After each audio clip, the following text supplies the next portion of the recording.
Whew. What is going on, YouTube? Blind Assassin. Trying to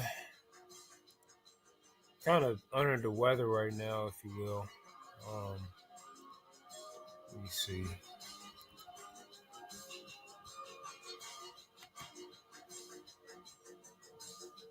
Trying to get like the volume up. So,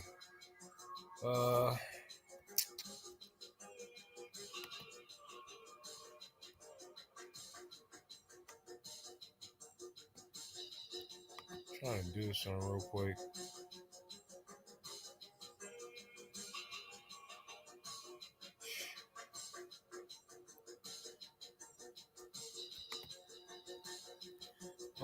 Okie doke.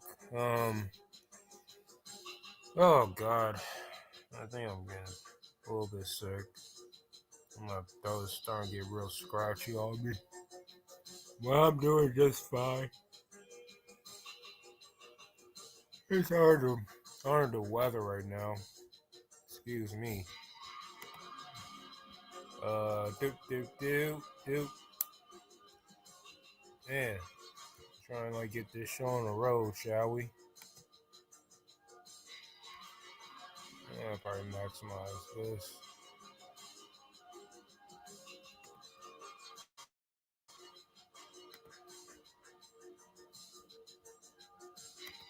All right, so what's your name? My name is Rose. Rose. How old are you? I'm 42. Where are you from originally? I was born in Kingman, but I've moved around a lot, mostly Phoenix. I grew up in Phoenix and Tucson, both. Okay, how long have you been here in Phoenix? Forever, since I was about 5. So what's your current situation? Are you homeless? Yeah, I've been homeless for a while. It's very currently, I've recently been able to get off the street, but it's expensive and I have to work. Everybody in the house has got to bring income, and so I'm doing my best. I just don't know how much longer it's gonna last. So right now you do have a home. It's not mine. Okay, well you have somewhere to lay your head in. I do, but I work for it. So. Okay. What do you do to survive? You'd rather not say? I can't. I have kids. They're old. They're getting older and they're smart. I know they're gonna figure things out, but I don't want to. I can't say like with pride because I'm not proud. How dangerous is it on this side of town? I don't come over here, but during the day for a couple of hours. Yeah. Sometimes, yeah.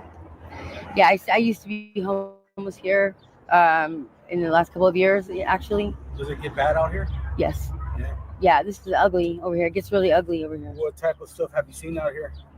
I've seen death, man. I've seen a lot of cases. I've seen people leaving people who are seen and worrying about their own damn self. I brought back 11 people in the past just a few months myself. Some people from death out here, huh?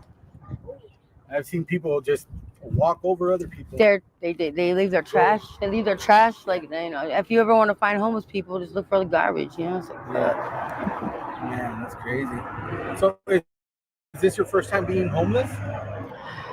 No, I've been off and on since my breakup with my husband. Actually after that, since my children went to live with him because of me not having a place. It's been kind of mostly on, but it's been off and on. I fought it real hard the first couple of years trying to get back to them. Yeah. And trying to do everything right, and I just kept. So at what age did you experience homelessness for the first time? Actually, 13, actually. At 13? Yeah, I ran away a bunch of times. Okay. And I was living under the bridge in Tempe, at the Mohawk. I thought I was being a rebel, you know. Yeah. That was cool to be bad. You're being rebellious. Very, yes, yeah. But I was also running away from a very strict mom. Okay. How was your childhood growing up? Depressing. Did you have sad mom and dad, or how was it like at home? It was just my mom and her memories and her shit talking. She passed away. No, she's here. She's her memories of my dad, of the past. She lived in the past. Oh, okay. So she was always talking about either money, or my dad, that son of a beep. And I never really got to find out on my own until I was older who he was and what he was about, because she was always filling my head up with this. So it was very abusive verbally and mentally. She wasn't physically abusive till later when I was an adult, actually. But I was with her too, so it was ugly. You still have a relationship with her or not? Oh, she wants one, but I don't. I don't right now. I don't. I want to bring. I don't. She can't handle the truth of my life, and of course I wouldn't be able to lie to her. She's my mom. Are you an only child, or do you have siblings? I feel like it, but I have a brother, a full-blooded brother, and a half-blooded brother. How'd they turn out? My brother's amazing. I don't I can't say anything bad about him other than he's a lot like my dad when it comes to communication. And he was in the army for 20 plus years. Yeah. He's as an officer. When he left, he's an officer. Now he's retired. He's in Colorado, I think, and he grew a beard and smokes pot. Other than that, I know he's a great dad and a great husband. He's been married twice. Do you mind me asking you what your ethnicity is? Yeah, I'm Italian, Spanish, German, and Cherokee. Okay. I can tell if you're a Latina or white. Yeah. I am both. I'm Latina and white. But I mean, I'm Caucasian descent. I'm from here, from the United States. You know what I mean? Yeah. And been raised by an American mom in a culture that I don't know. It was a single mom type of culture. That's what I grew up in the 90s. Did you go to school around this area? Yeah, I did. I went to elementary on Osborne and in the Maryville area. I went to Menson-Dick Jack or something. Really terrible name. I was like Don Menson-Dick. How was it like growing up in Maryville? I remember it being kind of poor. I was kind of poor, but no, it wasn't rough for me then. The kids were assholes, but I lived in big apartments growing up. Yeah. I didn't have a house. We always had apartments. So there'd be a bunch of us little brats running around in there. Yeah, a lot of people claim that Maryville is like the worst area here in Phoenix, but I think this and 27th Avenue is. Well, I'm that's where I spend most of my time. So I'm mostly on 27th Avenue or the 2800 block at some point, from Bell to Northern. That's where I'm at. I don't like to go below Northern really anymore. Oh, okay. South of Northern, I'm just like. Bell's getting pretty bad now too. I know it is, but the cops are all over it. That's why I just don't want to be there. I'm trying to venture out and go to places that are less hot. Yeah. Where's that at out here? I like the temperature hot, but not. That is a lot of places. I mean, they'll be around. You'll see one once in a while, but not like on Northern and 27th. That's just like every time you turn around, it's like woo woo. Either there or Indian School. Yeah, I don't even talk about Indian School. I don't go there. I don't even go there. Pretty much all along 27th, Camelback. Well, Bethany, there are areas on 27th that might look serene and pretty, but give it a few seconds and you'll see either prostitutes or something. It's always something down 27th. So yeah, no one's exempt. So what are you gonna do now? Work.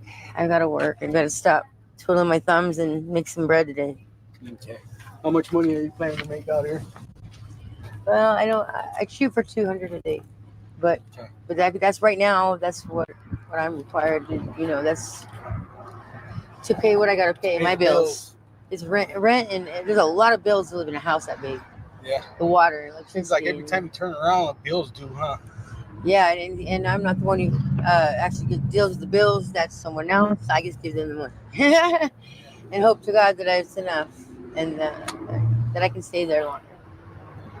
All right. Well, hey, man, thank you for sharing your story. I really do appreciate it. Hey, you know what? Are you okay if I post it up on my YouTube channel? Yeah, go ahead. And just in case anybody wants to reach out to you with any sort of help or donations, do you have anything that you want to share, like a Cash App or email?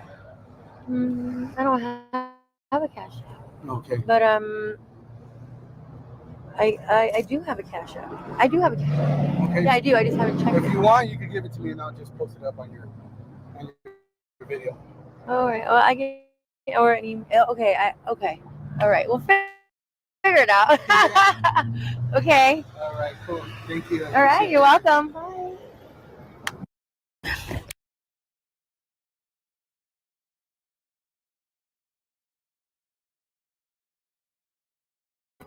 Yo, what's up, Black Pill? Salute. What's going on, man? What's going on? Not much. Just play this video. In Arizona, of course.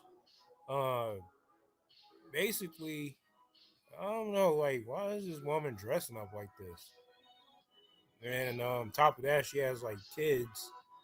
Um, yeah, she said it's 40. She said she's 42 on the video, and yeah, like just dressing up and like that, and you're a single mom. That looks, I would say, not good look at least. But you just have like, man, and bad enough is like she said, it's hot. Not the temperature, but just as far as like police and everything, just like real hectic where she's approaching. So like women just around that area, the southwest at that, and just trying. It's hard to find like employment. What's your take on it? Um, Again, man, done much. My question is, why she ain't fixing binds, man? She can easily fix binds and get money. Easily fix binds and get money. It also go back to, you know, women, men without the mother, or women without the father. Without the father or with the mother, without the father especially, these kids will probably grow up to be dysfunctional. Their life can go to hell, and they won't get nowhere in life. I didn't have my father, but my life was like up and down. Right, I hear you. Same. I mean, it just creates a lot of dysfunction. On top of that, she did say she has like kids that are like almost grown. So I mean, I guess you do the math. I was somewhere kids like at least in their teens or like somewhere like darn near close to their 20s. I have no idea, but I mean, just trying to survive like that is just like way too blatant, too apparent, like to a point where like your kids gonna find out what you're actually doing, like especially trying to hustle in a bad way to a point where you're not making any proper funds or making bread specifically. Yep. I'm about to go to another vid. Hold on. They had it on here. Uh, no. That wasn't. No, that was the fiance. Hold on. Nope.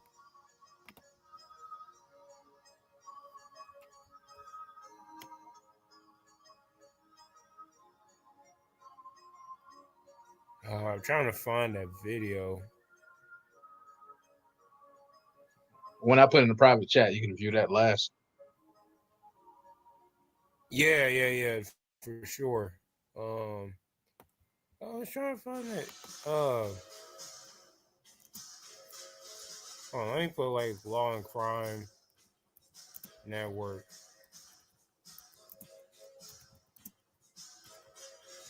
It was. Hold on. There we go. Wow.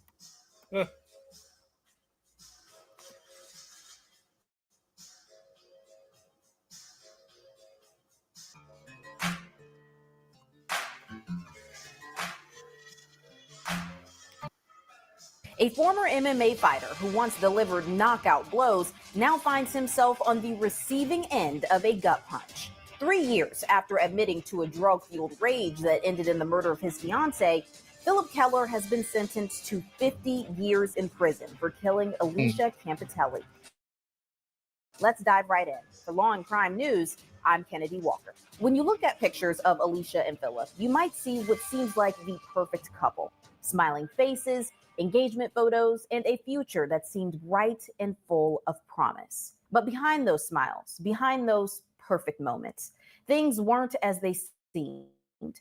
The MMA fighter was fighting a much darker battle, eventually leading to a heartbreaking tragedy. Let's start from the beginning. Alicia, or Red as her friends called her, was a beloved body piercer in Merritt Island, Florida. It looked like she had it all: friends, a twin sister by her side, and a fiancé who seemed like her perfect match. Philip, however, had a different story. He was an MMA fighter with a tough physique and exterior, the type you'd expect from someone who spent years in the ring. He and Alicia found each other, and from the outside looking in, their relationship appeared to be thriving. So much so that on May 4th, 2021, Alicia posted these engagement photos on her Facebook. Her friends and family flooded the post with congratulations as the couple looked ready to start their forever. But at the same time, Philip was battling a serious addiction, one that would soon tear their world apart. On May 14th, 2021, things came to a head.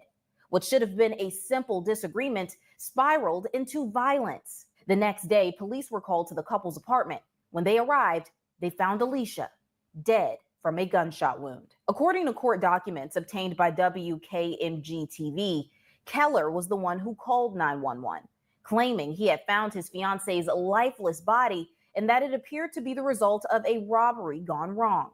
Keller reported Ms. Campitelli was not conscious and not breathing. But as investigators dug deeper, Keller's story quickly crumbled. Suspicious activity on Alicia's debit card raised immediate red flags, leading police to the suspect. Our agents later located video surveillance recordings of Keller conducting suspicious financial transactions at multiple businesses using the victim's personal accounts at various times between when the witness reported hearing the gunshots and Keller's 911 call reporting the death.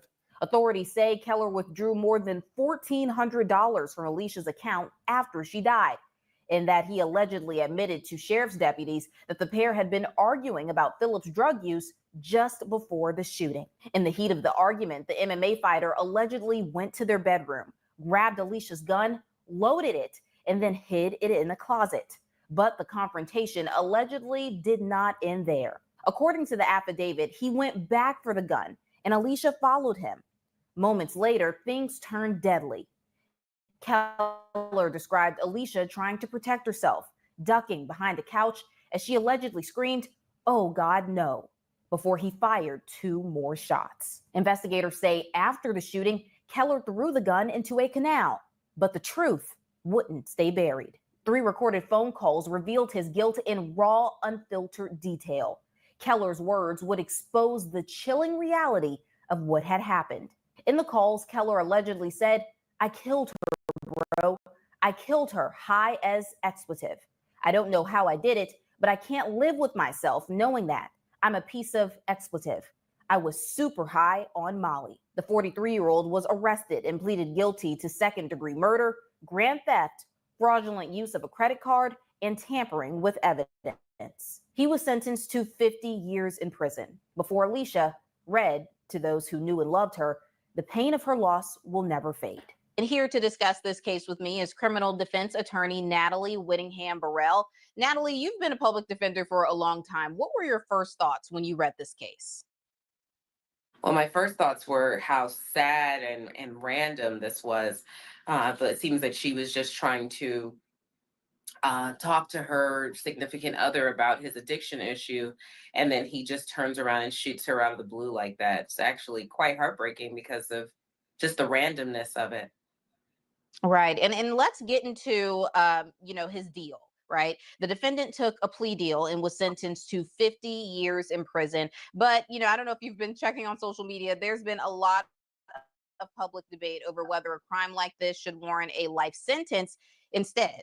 Now, for those that don't understand why, can you explain why a sentence of 50 years would be considered more appropriate than life?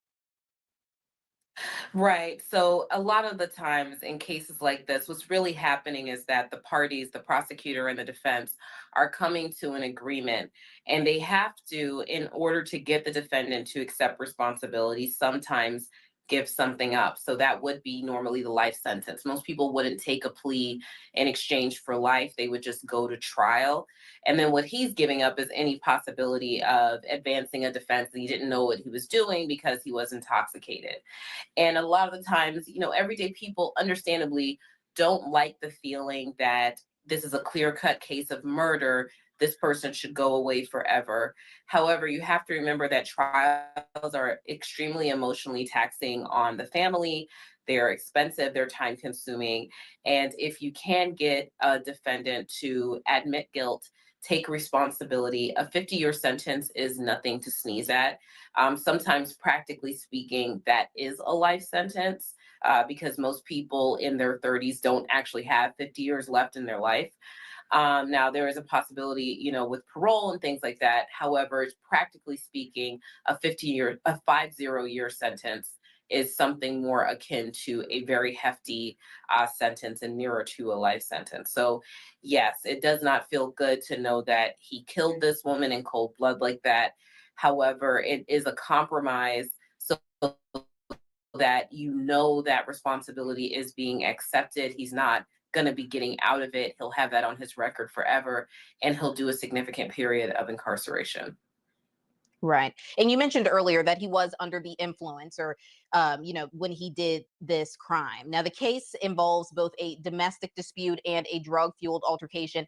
In your experience, how often do we see addiction as a contributing factor in domestic violence cases? It's quite a common factor, and in some of the research, not all of it, but some of it, it can be a predictor for domestic violence. So substance use and abuse usually can amplify domestic violence or precipitate domestic violence because, as we all know, if anyone's ever been intoxicated, you don't need to have been on drugs, but just alcohol, for example, it lowers people's inhibitions. It messes with their ability to make executive decisions, to think twice or be future oriented about their decisions and their actions. So someone that is prone towards violent behavior would be less likely to control themselves when they're under the influence. And it sounds like he was on Molly here. However, it does not mean that just because someone abuses substances that they're going to abuse someone, nor does it excuse the behavior, but it's certainly in the research and statistically has been shown to make domestic violence situations worse. So if someone is involved in a relationship that involves domestic violence or emotional abuse, it is very important to stay away from substances because they lower people's inhibitions. And let's, you know, talk more about that. While we don't know for certain if Alicia had experienced abuse prior to that night, for some people who may be in an abusive relationship, what are some of the common warning signs that they could look out for? See, we have here the use of substances and the abuse of substances, which were clearly distressing to the victim here. And that's why they got into this, argument. So if you have a partner that is abusing illicit substances, that's usually a good indicator that, number one, that person needs help, but number two, that's not necessarily a safe environment. Also, he has a history of being an MMA fighter. I don't know if he's ever suffered any concussions, but prior concussions by the abuser is something that is a risk factor for abuse in the future. And once again, it doesn't mean that everyone that's suffered a concussion or CTE or anything like that will go on to abuse someone else, but it is a risk factor. And then it's hard to say with this particular case because, like you said, there's no evidence of prior physical domestic violence, but any prior physical domestic violence would be a red flag. We see that a lot in criminal cases, that by the time it escalates to something where someone is being killed or seriously harmed, that usually is not the first time. So the first time is enough, right? The first time is enough. Mm-hmm. You do not have to wait for a second time. Usually you want to get out because if someone's willing to put their hands on you the first time, there's nothing stopping them from escalating and doing it a second time and being more violent going forward. Right. And what you're saying, I think, is extremely important for victims who have been abused but don't have, let's say, visible proof. I'm putting that in quotes, or who are experiencing abuse for the first time. How do attorneys approach cases where there's no established pattern of violence? Because some people just may be afraid to come forward because, they can't prove it, or, oh, it may have happened, just one time, things like that. Right. Yeah, so on the prosecution side, you have to always remember that it's their job to prove the case that is in front of them. And a lot of the time, prior acts of violence don't come in. Sometimes they do, but let's say 7 out of 10 times they don't, right? So if it's enough and the victim is over it and they're ready to go forward to law enforcement, take pictures of your injuries, make sure that you go and you get medical treatment, get documentation for any abuse, and go to law enforcement and seek out that help. On the defense side of things, the lack of any evidence of prior abuse before this alleged abuse sometimes can be indicative of innocence in this particular circumstance, because like I said, by the time someone goes to law enforcement or the prosecution to take out charges, it's usually a pattern of abuse or a system of abuse. But you do not need a pattern of abuse to pursue criminal charges. One time is enough. And the prosecution is very well adept at taking the case that they have and proving the case that they have. And it's on them to investigate the case, but it's in order to help that investigation, pictures of injuries and getting a second opinion, meaning don't just suffer in silence. Go to a doctor, go to a hospital, take pictures, get medical documentation, and go and take out those charges. Perfect. Well, thank you so much, Natalie, for joining us today. I'm hoping that, this information and this discussion could potentially save a life. So thank you. Thank you. Keller will be ineligible for parole or time off for good behavior until he has served at least 25 years in prison. For Law and Crime, I'm Kennedy Walker.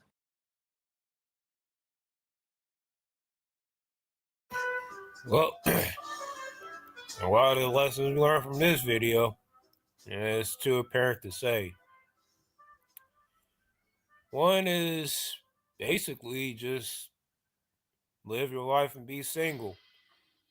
And second thing, more importantly, don't do substance at all, because that will just make you go to a downward spiral, do things like this, make you act out, do impulsive stuff that you thought you could never do, which is the scariest thing, unbelievably. But yeah, this is like a good video to discuss, because you can't, you just can't really, because you have like a career, you have a partner, but that can get you in the way. But if I was saying, I would just focus on my occupation, and that would be fighting. But however, in fighting, you do have, like, of course, CTE, like you mentioned in the video, of course, um, just major critical repercussions down the road if you want to pursue that. But taking like substances is not a really good shortcut or a good objective to like pursue, um, that is additional to your career. So that was like a bad look. You go ahead.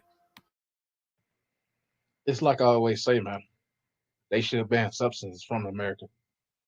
Alcohol, drugs, legal drugs, all that should be gone. Because the people who choose to put these substances in their body is the person who go and buy it with their money. Like I said before, it causes relationship problems, causes, go ahead.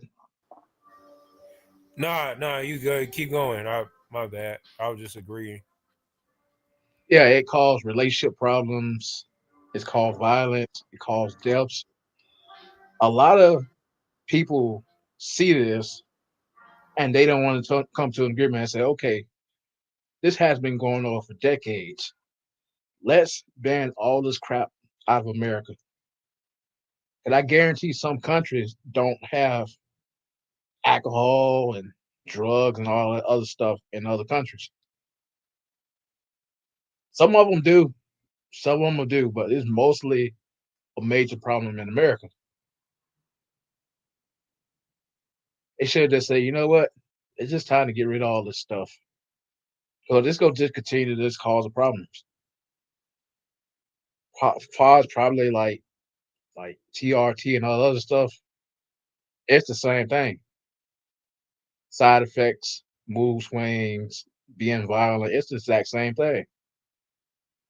I don't know if they're banning that. The other crap, drugs and alcohol, they gotta go. Go ahead. Right. Did you like see like the piercings that she have in her mouth? That was like way too much. Oh yeah. Oh, yeah, it's a lot of piercings, man. I can't imagine how you eat all that freaking sharp objects around your lips, and I thought she had like a piercing around like touching her teeth. I was like, yeah, that's extremely too much. Uh, These women do some weird things, man. They do some weird things. yeah, that was way too demonic. And if you look closely, I don't know if you saw it, but she did have like a tattoo on her head. Um, like she had like some sort of like taper haircut. Then it was a like a tattoo on her head. So um, yeah, it's just too much. Like I understand. I mean, I won't say I understand, but like women just attracted to like dudes like that. You know what I mean? That's kind of like the second um one of the stories are from UFC so far about you know just relationship issues, extreme relationship problems. Um, I don't know what else to say. I mean that. I mean compared to the Chris Benoit stuff. I look at it as a public figure wrestling, but um, like when you get to a certain activity like basketball or football, like any others like head-on sports or any physical contact sports, you're gonna get you're gonna get physically injured one way or the other. There's no other way around it. So that doesn't mean like you actually subjected or trying to engage in like any drugs or alcohol, because that's gonna like again that's gonna like make you spiritless, and like it's just gonna like ruin you. Like me and Daniels, we actually highly agreed to come to terms that like when you do alcohol, yeah, it's like there is like demons. Because I forgot the Arabic word for alcohol, but there's like some like mean spirits when once you get drunk. I think the L word is alcohol. I think how you say alcohol or something like that. What in Arabic? Yeah, Arab, yeah, alcohol.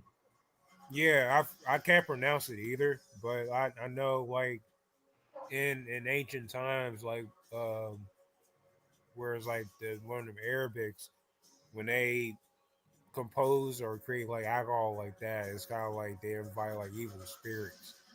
That's how it connects to like how people not act out, but like um well yeah, not only acting out, but like speaking truth once they're drunk, or do things that again like unbelievably that had they never had done before, and that can lead to like a very scary path. So I got drunk before, but I never acted out. I just like sat down. It's a then and there thing when I get intoxicated, but I don't do it all the time. But yeah, guys, you just gotta live your life and just be careful out here. You know. Um, Hood Hobby said, nurse said tattoos are signs of their trauma. I don't judge. I don't judge victims, but I'm just saying. Yeah. Um. Yeah, I agree. I mean, it is silent trauma. Also, it leads to like making like bad decisions. Um, I mean, I had trauma before, but that doesn't mean I can get tattoos. I don't want one. So it's definitely not for me. I don't. It's bad enough. It's a needle. I don't like sharp objects. Like you know, affecting my skin like that. So, what's your take on tattoos? You can be brief. They terrible. I got one myself, but I got like 3 letters on my forearm, but I plan on getting rid of it. My thing is a lot of people have a lot of tattoos. That's kind of like just like bad in general because you have ink just going everywhere, and once that ink get in your bloodstream, you may have problems too, like neurological problems and all other sorts of problems too. There's a lot of this stuff I studied, man. A lot of this stuff. My tattoo, I plan on getting rid of it since it's just like 3 letters, small letters. That is.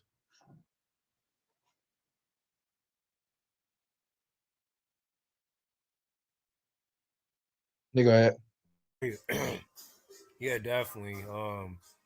Cause the in ink in that tattoo, it has like mercury. So a lot of people fail to realize or don't even care, I guess, is that it has like mercury inside, which is a heavy metal, and that's like a very poisonous element too, along with like lead and like other things. So I mean, it's a deadly chemical element. So that's not really a good um thing to have on your against your skin because it does like irritate and it irritates how you sleep. Um, just like yeah, it does disrupt your bloodstream, but also like it can actually mess up your sleeping pattern too. Um, but I mean, my sister has one. My mom has one. Have tattoos. Um, but but for me, I'm pretty much like um out like my whole family. Well, I won't say out my whole family. Certain ones don't have tattoos either, and me, I don't have tattoos. So um, I'm blessed that way. So go ahead. yeah. One more thing too. People and people who evaluate people who have mental illness. You have to look at the people too who take substances like alcohol, drugs, TRT. They can develop mental illness as well. I'm gonna say that slowly for the people out there. Not only people who are born with a mental illness or develop a mental illness, but people who take substance abuse, alcohol, smoking, TRT, you name it. Down the line, you develop that from substance abuse and alcohol.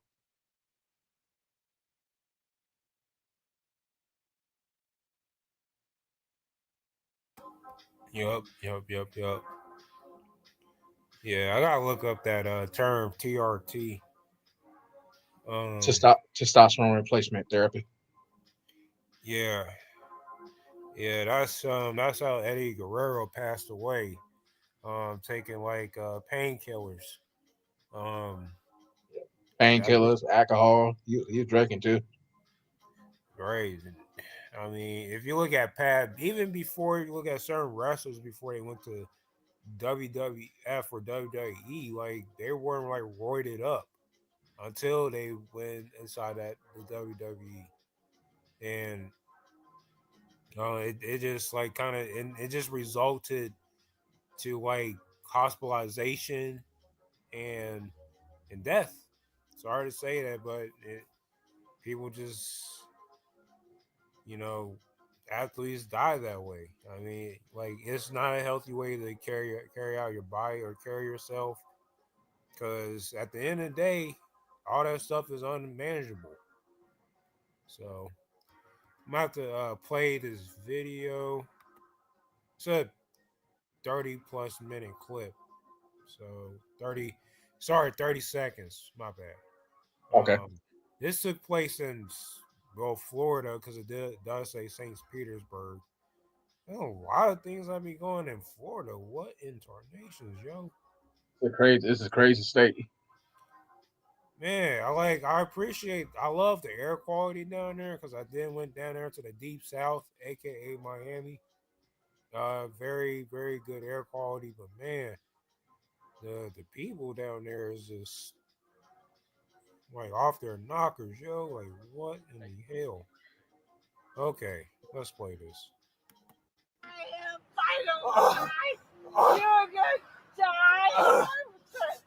New video at 11 puts you in the front seat for an unreal attack on an Uber driver in Tampa this past weekend.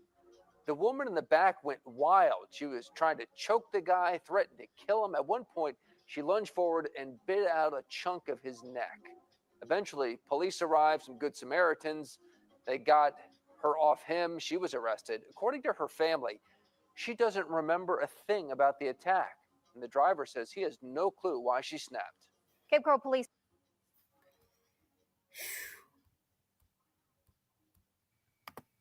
Bro, that's some Resident Evil shit. That's some Resident Evil shit. We're like a zombie or something. Bro, like what? What the hell? I was watching that clip a while back, and like, what kind of pills? Ever struggled to get a credit card when you have? I was about to say, like, what kind of pills did she even digest? Like that didn't even that didn't even register to me. Like, out of all you know, sinister acts, wound up like eating his whole neck, and she couldn't remember stuff. Like that just goes back to saying to the previous live stream I had, like I can't be a driver because I wound up like losing my life like that. But luckily, the guy was like in park, and he didn't even like. I would have retaliated, of course.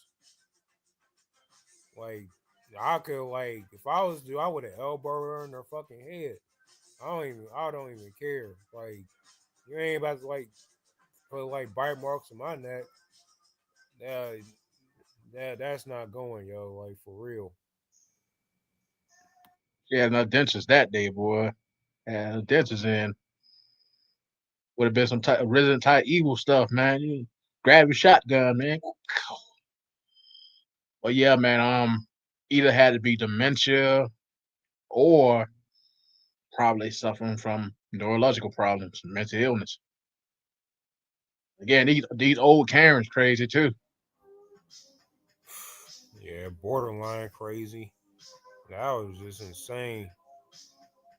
So I would have like, and you got like, well, yeah, like one dude that did help her. People just like stood there, and probably the guy was darn near died if it would got worse. I mean, she was acting like she was like a vampire or something. That, whew, mm-mm. I would like use something like very sharp or there was something because that wasn't about to go down like that with me. I would have fought back. Good hubby said I would have been judged by 6. Yeah, man, these people out here crazy, man.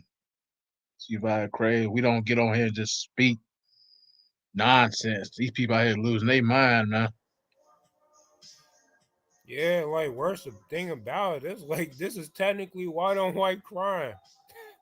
And she didn't even get like arrested for it and she's hospitalized. I mean, she wasn't like at home tank or like oh boy. This is why people are quitting their job. Yup.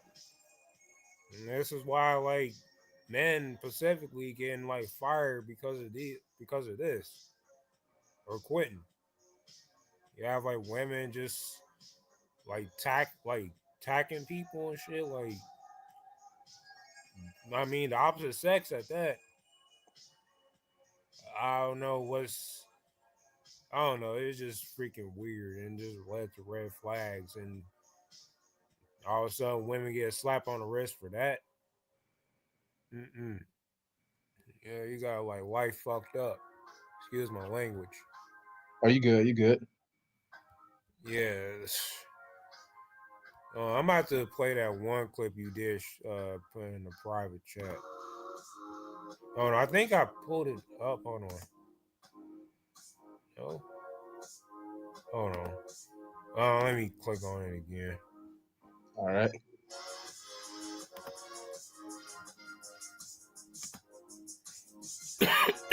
If a man really hated ads, here's what he would do. Day one, he would install Pi on his computer without spending a dime because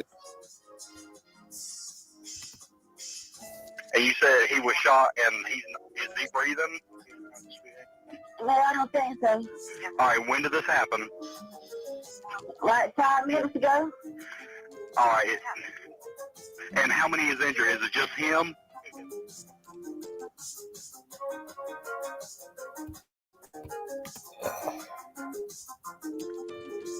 Yes, a woman who deputies say made a 911 call last month has been charged.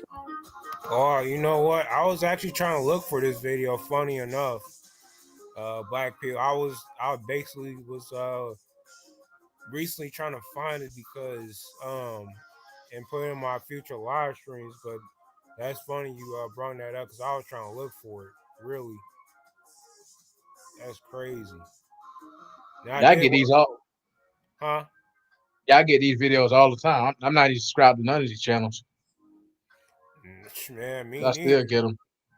Nah, like I understand because it's all algorithm basically, and I don't really because I'll be watching some like videos that are like kind of like MGTOW influence for real. Then I do subscribe to certain ones because I was like, hold on, because it can go somewhere, and that's how we can make reaction videos to this. So I'm about to continue playing this. With her boyfriend's murder. The Lenoir County Sheriff's Office says Nyasia Perkins and Calvin Colley were arrested Wednesday and charged with first-degree murder and felony conspiracy in Quentin Gray's death. Deputies say both Perkins and Colley were arrested yesterday at their places of work in Kinston. Deputies won't say where that happened, but did confirm the two worked together. The 26-year-old woman lives in Lenoir County, while deputies say the 29-year-old man is from Goldsboro. Oh, yeah. It seems like everybody around me keep leaving. Play with my feelings and I don't give them a reason. They take my heart and they break it all into pieces. It seems like everybody around me keep leaving. It seems like everybody around me keep leaving. Play with my feelings and I don't give them a reason. They take my heart and they break it all into pieces. I ain't talking about magic. Niggas get killed and it's feeling it's tragic. Gotta stay focused, you lose when you sleeping. Watch how I'm moving, I move with precision. All of these hoes be choosing and picking. Do I do what I do, I did it. They not in my lane, no, they not in my league. Ain't on my level, we cannot compete. We not together, you not on my team. Don't see no one better, like who out is me. It was just after midnight on December 8th, 2024, when Lenoir County Dispatch received a 911 call.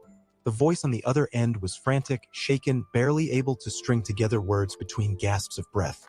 A man had been shot. The caller, 26-year-old Nyasia Perkins, told the operator that she had been in bed when she heard gunshots. She said she hid her children under the bed, afraid of whoever was inside her home. Her boyfriend, 30-year-old Quentin Lee Gray, known to many by his rap name Hoodrich Montana, had been shot multiple times in the living room. The suspect? According to Nyasia, she had no idea who it was or where they had gone. But when first responders arrived, the scene didn't match her story. There were no signs of forced entry.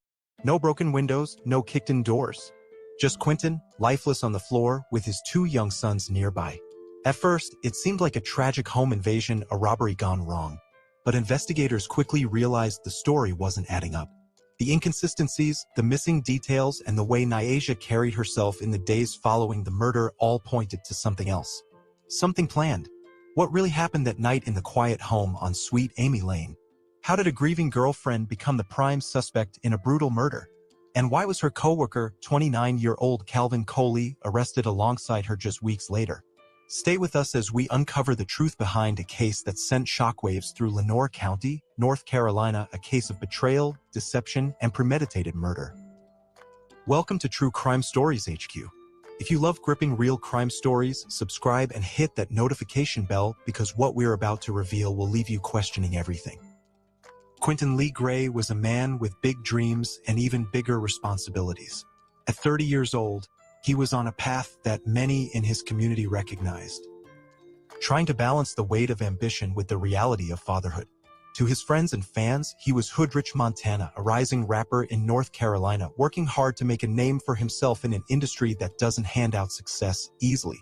But to those who knew him best, he was simply Quentin, a devoted father, a hardworking man, and someone who made sure his family always came first.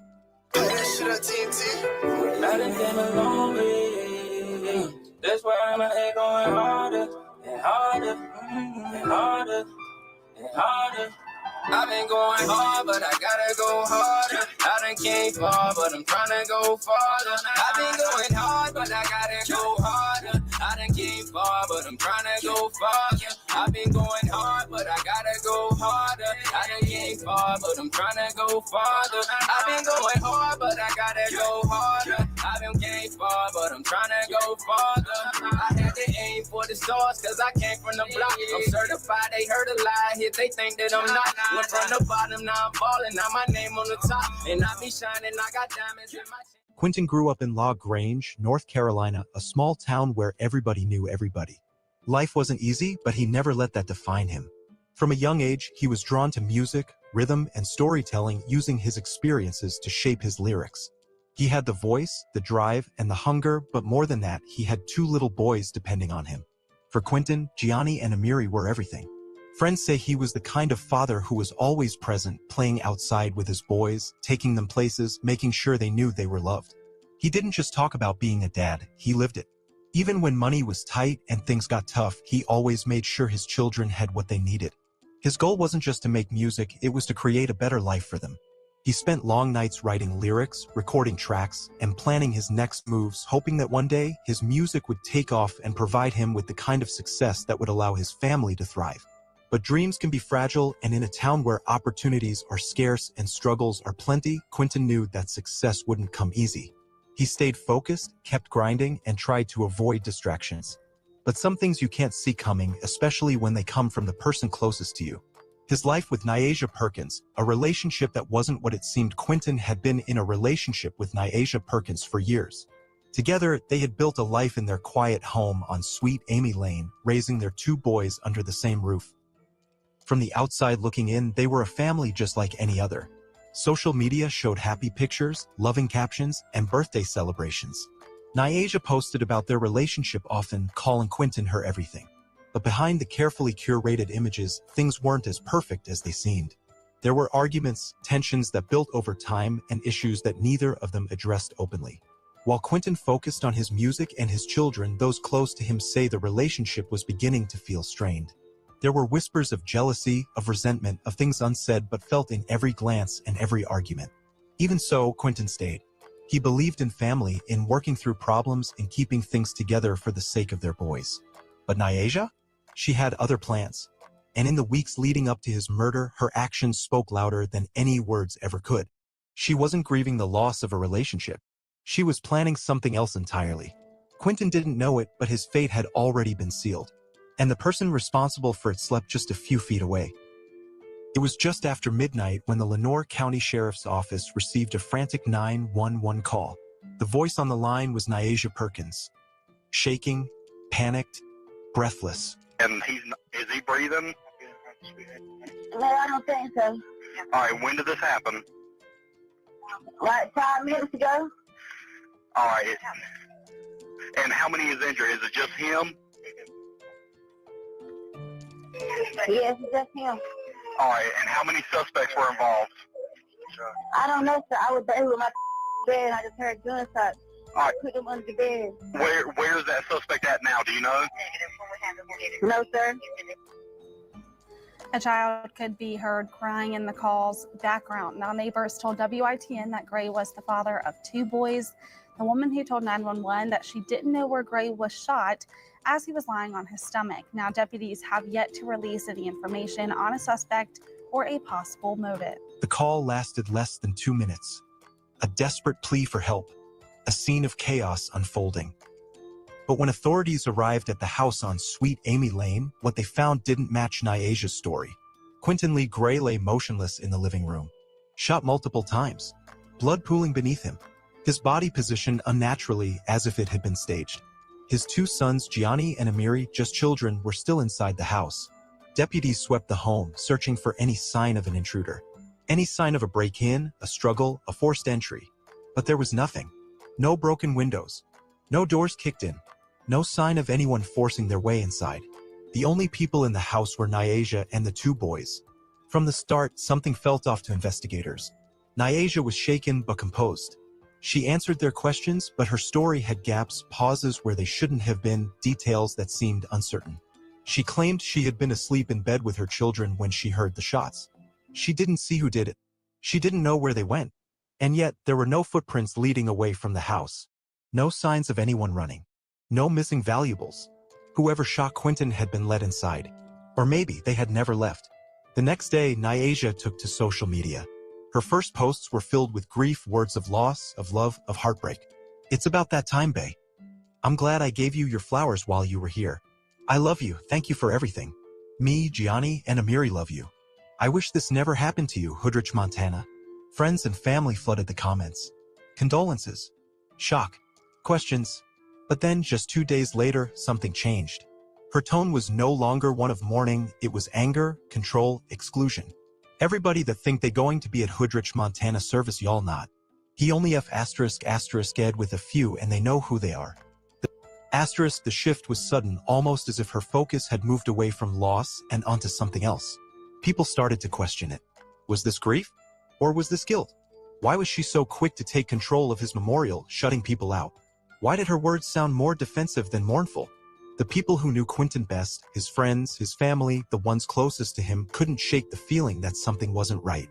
And as investigators continued digging, they would soon uncover a truth that no one was prepared for.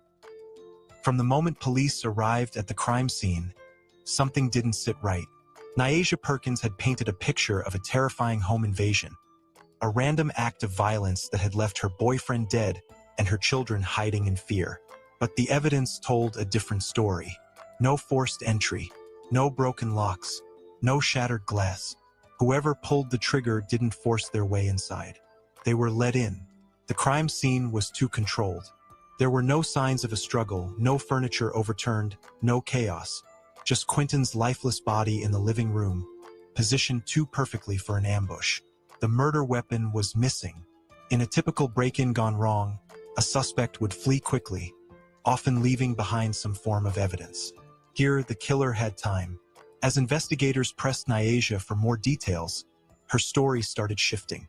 She had been in bed with her children when the gunshots rang out. She didn't see anything. She didn't know who did it. But then, her timeline didn't match up. Investigators reviewed her phone records, security footage, and social media activity leading up to the murder. And what they found changed everything. Nyaja had been in contact with someone before and after the shooting. A man who had no reason to be involved in Quentin's life. A man with his own history of violence. A man named Calvin Coley. Who is Calvin Coley? When detectives ran Calvin Coley's name through their system, the pieces began falling into place. 29 years old. A coworker of Nyaja's. A man with a violent past. This wasn't just any man from Kinston, this was a man with a history of gun violence. Back in March 2020, Coley was involved in a shooting in Goldsboro that left 4 people injured. He had been arrested and charged with attempted murder firing into an occupied dwelling. He was a man comfortable with a gun, a man who knew how to pull the trigger and walk away. The question was, why was he involved in Quentin's murder? Was this a love affair turned deadly? Was this about money? Revenge? A setup? Or had Nyasha and Calvin conspired together, two co-workers who saw an opportunity to eliminate Quentin and start fresh? The deeper authorities dug, the more suspicious the connection became. Phone calls, text messages, a pattern of communication that didn't belong. This wasn't just a case of wrong place, wrong time. This was something planned. And investigators were about to uncover just how deep this conspiracy ran. For weeks, investigators had been watching, listening, piecing together the truth. Every call, every inconsistency, every lead pointed in the same direction. Then on January 15, 2025, police made their move. At her place of employment in Kinston, Nyasha Perkins was taken into custody. It happened quietly, efficiently, no warning, no time for her to prepare. One moment, she was at work. The next, she was being escorted out in handcuffs, surrounded by officers. Across town, Calvin Coley's arrest wasn't as smooth. Police tracked him down at his workplace. When they arrived, he tried to avoid them, slipping into a storage area behind stacked pallets of inventory. But it was useless. Detectives cornered him, cuffed him, and let him out into the cold January air. 2 arrests, 2 suspects. And now Lenoir County had its answers. Both Nyasha Perkins and Calvin Coley were officially charged with first-degree murder felony conspiracy. They were transported to the Lenoir County Jail, where they were ordered held without bond. The community reacted with shock, disbelief, and outrage. Quentin's family had suspected something was off, but now the truth was undeniable. The woman who once claimed to love him, the mother of his children, the person who stood over his casket crying for the world to see, she hadn't just lost him. They know I come with all this hate, but fuck that shit, I'm still gon' grind. Who would ever thought that I'd be great? Who would ever thought that see me shine? I ain't even know I come with all this hate, but fuck that shit, I'm still gon' grind. Who would ever thought that I'd be great? Who would ever thought that see me shine? I ain't even know I come with all this hate, but fuck that shit, I'm still gon' grind. Who would ever thought that I'd be great? Who would ever thought that see me shine? I ain't even know I come with all this hate, but fuck that shit, I'm still gon' grind. I said I'm back and I'm better, but I'm still strapped with that metal. Either a Glock or Beretta, got a vendetta. Feeling like Blanca Griselda. These niggas not on my level. I cannot settle. I keep my foot on the pedal. Catch up to me, I can't let them. All I can tell them, it's gonna go down with whoever. She had orchestrated his murder. Investigators had spent weeks building their case, and the details painted a picture that was far from a random home invasion. Surveillance footage contradicted Nyasha's story. Security cameras in the neighborhood picked up movements that didn't match her timeline. No unknown suspects fleeing the scene. No cars peeling away in the night. Nothing to support the story of an intruder. Phone records revealed something even more damning. Nyasha and Calvin had been in contact multiple times before the murder, calls, texts, messages leading up to that night. And then, after Quentin was dead, another exchange, as if confirming the job was done. Forensic analysis told the final piece of the story. The gunshots weren't random or chaotic. They weren't fired in a struggle. They were precise, deliberate. Execution style. Quentin never had a chance. The story of a home invasion had been a lie. Nyasha hadn't been asleep in bed when it happened. She had been waiting. And Calvin? He had been pulling the trigger. As the case made its way to court, one question remained. Was this a murder for money? A crime of passion? Or something even deeper? The truth was coming, and there was nowhere left to hide. The morning of January 16, 2025, the Lenoir County courtroom was packed. The air was heavy, tense, silent, except for the occasional whisper from the crowd, family, reporters, neighbors who had come to see justice unfold. At exactly 9, Nyasha Perkins and Calvin Coley were led into the courtroom, shackled at the wrists and ankles. Nyasha's face was blank, her once public displays of grief now replaced with something colder, emptier. Calvin, the man accused of pulling the trigger, barely looked up. Then came the moment that everyone had been waiting for. The charges were read aloud. First-degree murder. Felony conspiracy. If convicted, both Nyasha and Calvin could face life in prison without parole. Prosecutors wasted no time laying out the damning evidence. The phone records, the surveillance footage, the forensic analysis. The inconsistencies in Nyasha's 911 call. The cold, calculated nature of Quentin's murder. This, they argued, was not a crime of impulse. It was premeditated, planned, a setup. But when the judge asked the defense if they had any statements, any response to the overwhelming evidence, they said nothing. No plea, no explanation, no denial, just silence. Nyasha's family sat quietly, their faces expressionless. No one reached for her. No one wept for her. But Quentin's loved ones? They were seething with pain, anger, and an unshakable sense of betrayal.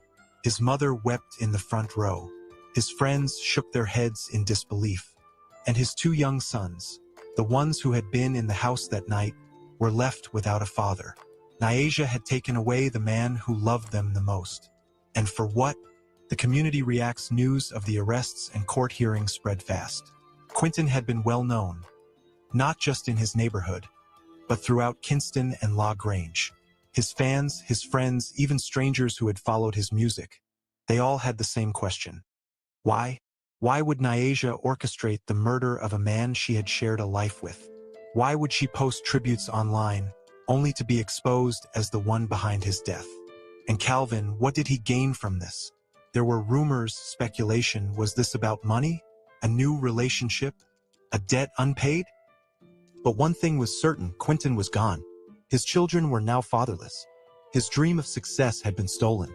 And the case wasn't over yet. Authorities hinted at the possibility of more suspects, suggesting that someone else knew more than they were letting on. As the trial loomed ahead, the public braced for more revelations, more lies uncovered, and a hopefully justice for a man who had trusted the wrong person. But the truth? It was still unraveling, and the story was far from over. Betrayal is a wound that cuts deeper than any bullet. Quentin Lee Gray trusted the woman he built a life with, the mother of his children, the person who once stood by his side.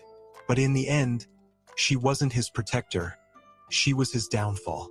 His life was taken in cold blood, not by a stranger, but by someone who knew exactly how much he had to lose. Now, his two sons are left fatherless, growing up with the knowledge that their mother was behind the tragedy that tore their family apart. His family grieves, his friends seek answers, and his community is left questioning how something like this could happen.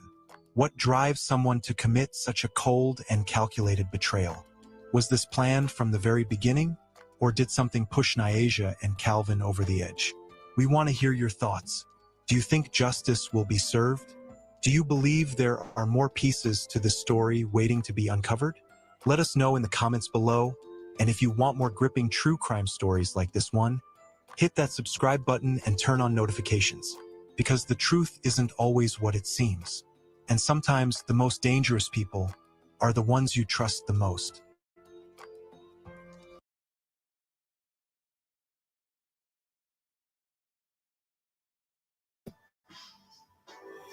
Not a good look. Definitely not a good look.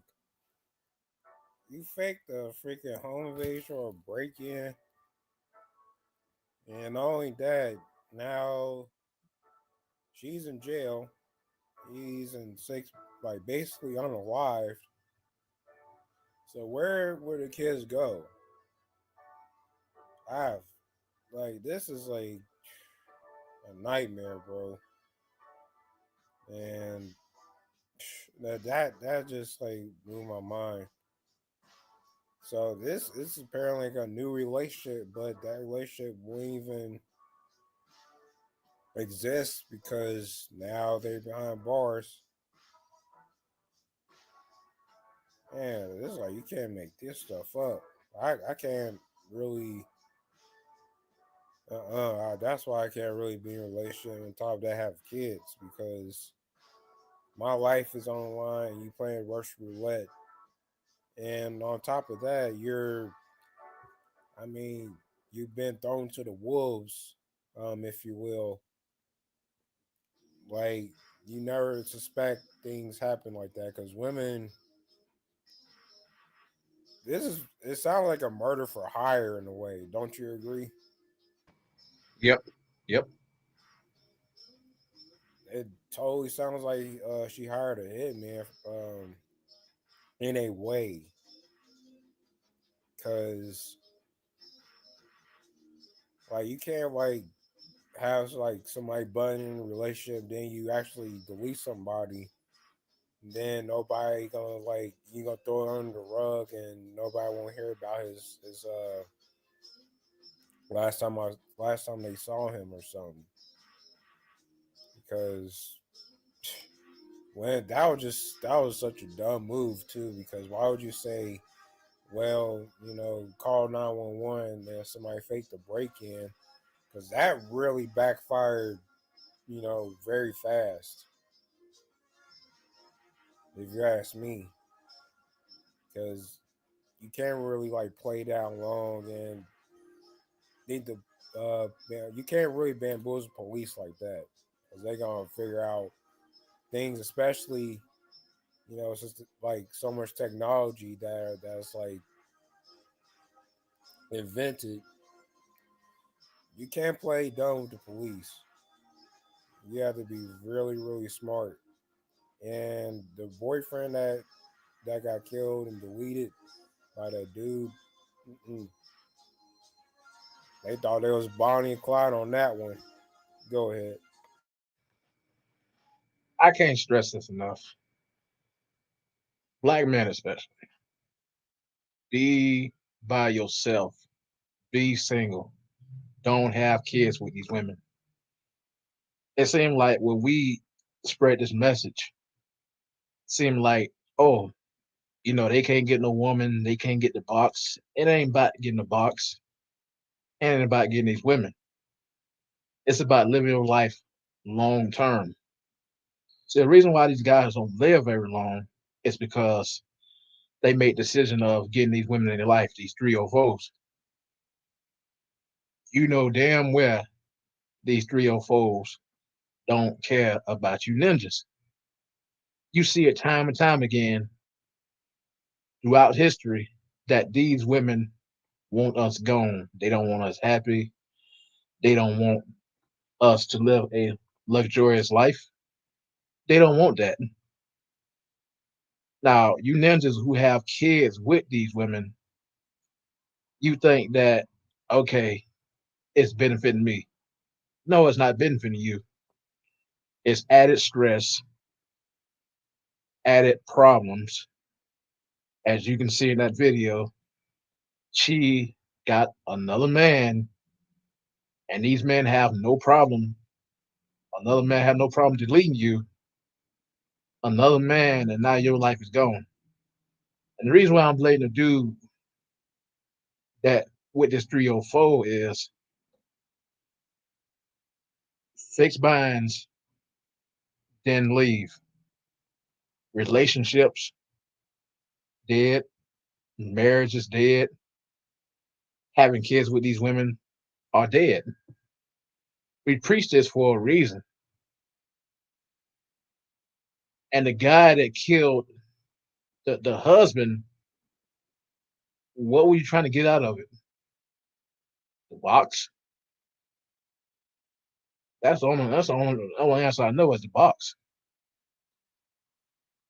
But here's my thing. If a woman trying to get me to kill somebody just for the box, I would have told her, nope, nope, I got my life ahead of me. And if I'm gonna get the box, I'm gonna pay for it. And that's it. It ain't worth risking your life trying to do something stupid because a woman told you to do this and do that. It ain't worth getting charges. It ain't worth going to jail. It's just worth just living life. That's the worth. Is to live free. Go ahead. Yeah, that became way too impaired, man. Like way too impaired. Um, all I gotta say is she basically told on herself, because there's no way that there's a so-called break-in, then all of a sudden, like why would you like hire somebody, just to delete them, just want to like replace the dude? I mean, that is some raw business or nasty work, like real nasty work. Like just be single, man. Like it's not worth being in a relationship. It's not even that deep. Totally, we're telling you this for a reason. It's definitely not deep to be in a relationship nowadays, especially because now people are like more than trying to embrace like open relationships, open marriages. It's really monstrous, and that's raising even more hell. So if you want to compose a divorce while you're in an open relationship, good luck, because she has the upper hand to take your money. I mean, that's all I gotta say about that. But man, you just gotta, you know, just live your life. I just don't know. I can't really understand this trend. Like, literally, I don't. I'm completely lost on this when it comes to like the come up rappers. All of a sudden, they have a partner, and all of a sudden, they get into a scuffle, with that woman. Then all of a sudden, like they get set up, and all of a sudden, they get deleted.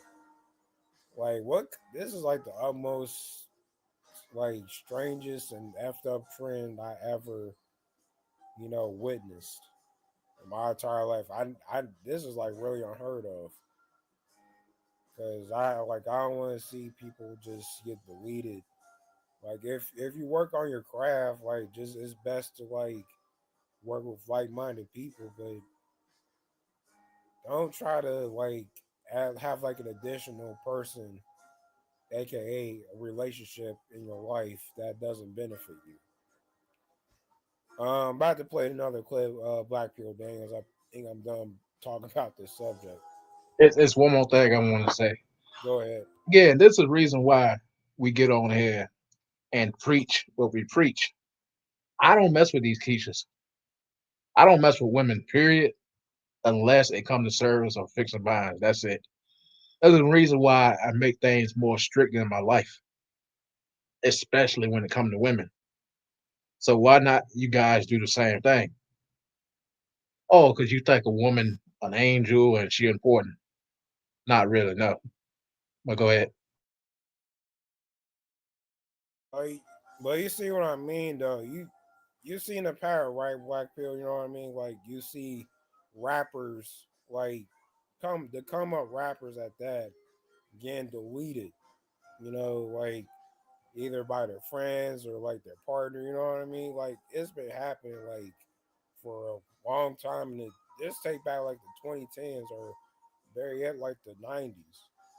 Yep. In fact, so I'm not saying like don't be a musician, or I'm not trying to knock anyone down, but just do something that like you're not trying to flaunt, or do something that you realistically like you wanted to accomplish. So Don't deal with Keisha. yeah, I mean, I could say like being a musician or rapper, like it's an uphill battle because either or, if you want to do R&B or just like hip hop music, like it comes hand in hand because you can do like red pill with R&B music too. I mean, I'm just saying, people just don't see it that way. Because I do listen to R&B music that does like red pill and black pill stuff, um, hip hop as well. But like, don't try to flaunt and like put your identity on the line. That's the best way to put it. Like, don't put your identity on the line to the point where you leave yourself exposed and vulnerable without any backup. That's how you get scoped out and you getting floored. Better yet, being 6 feet under. In other words. All right, I'll pass. No, I'm done. Yeah, I know I'm about to play another clip. Hold on.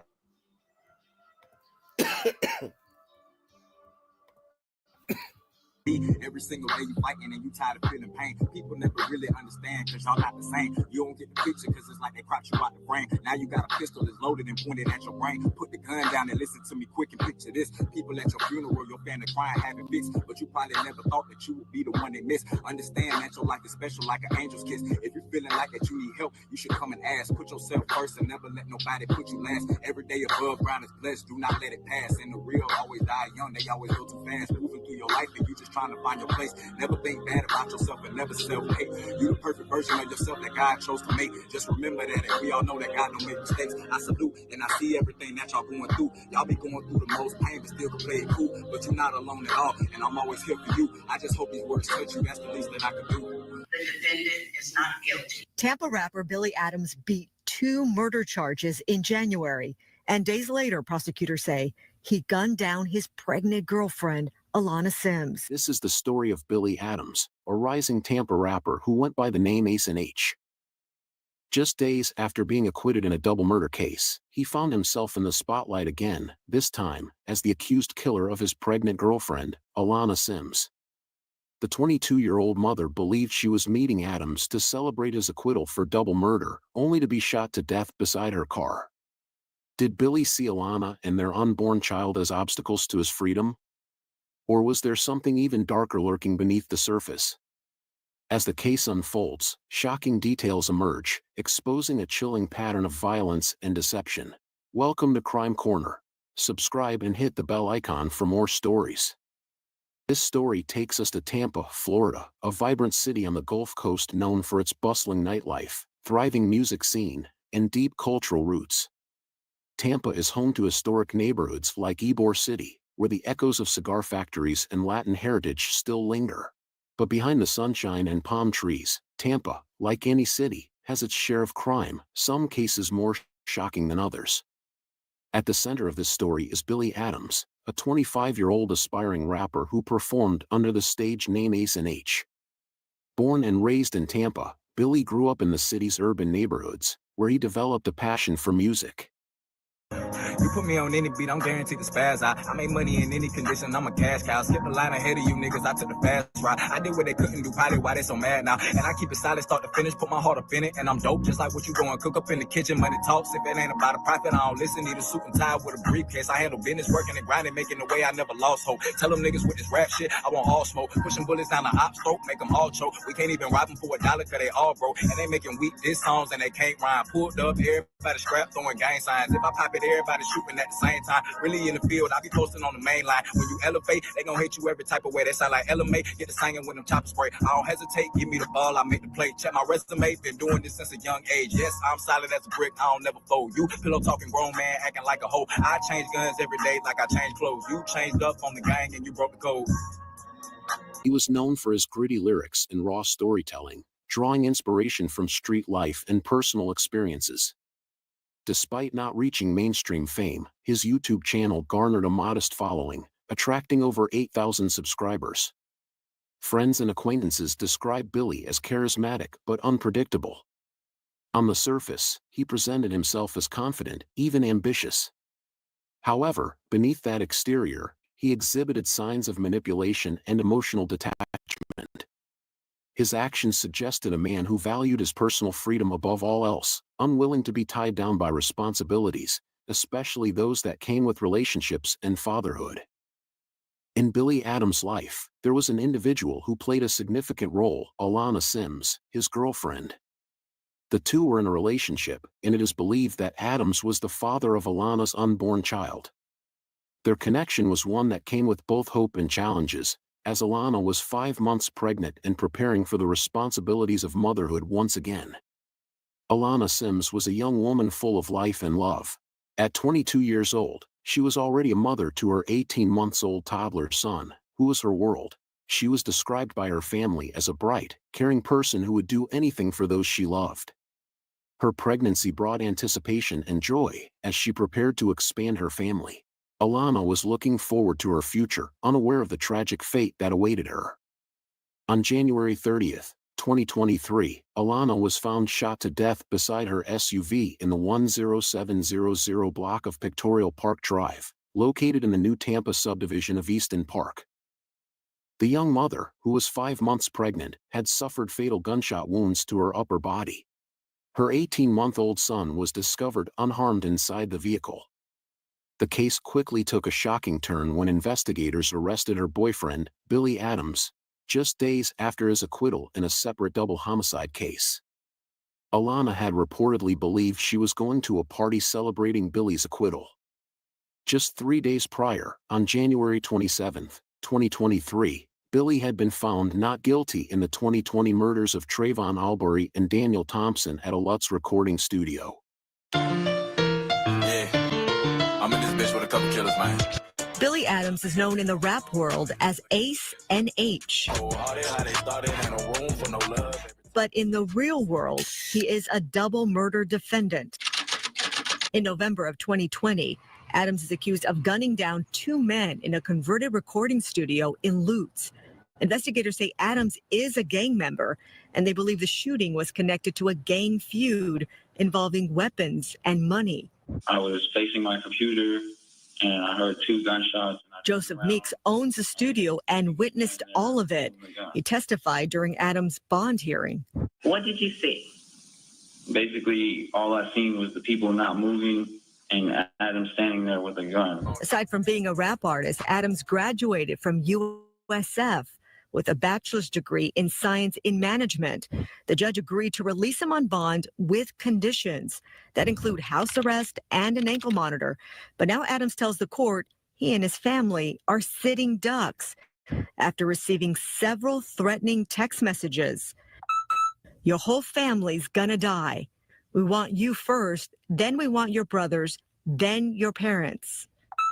I want the whole clip dumped into your head. The threats go on and on. Adams' attorney now wants the bond restrictions modified to protect him and his family from any harm. The judge agrees to tweak some of his bail conditions that will hopefully avoid more bloodshed. During that trial, Billy successfully argued self-defense, convincing the jury that Trayvon and Daniel had planned to rob the studio's owner, which prompted him to shoot both men in the back of the head. Verdict is in the rap murder trial of Billy Adams. The jury found him not guilty of killing 2 men. Billy Adams says he feared for his life when he pulled the trigger. The prosecution and his lawyers had one last chance to sway the jury during closing arguments. Investigators say Adams planned the execution of Daniel Thompson and Trayvon Albury in a recording studio 2 years ago. But Adams claims the 2 men planned to rob him and the studio owner. He says when one victim pulled out a gun, he took action and defended himself, and the jury believed him. Just a few minutes ago, they handed down their decision. We, the jury, find as follows: to count 2 of the charge of murder in the first degree, Trayvon Albury. The defendant is not guilty. Is this your true and correct verdict? You can see that sigh of relief there. The jury also found Adams not guilty in the murder of Daniel Thompson. He was also acquitted of armed burglary.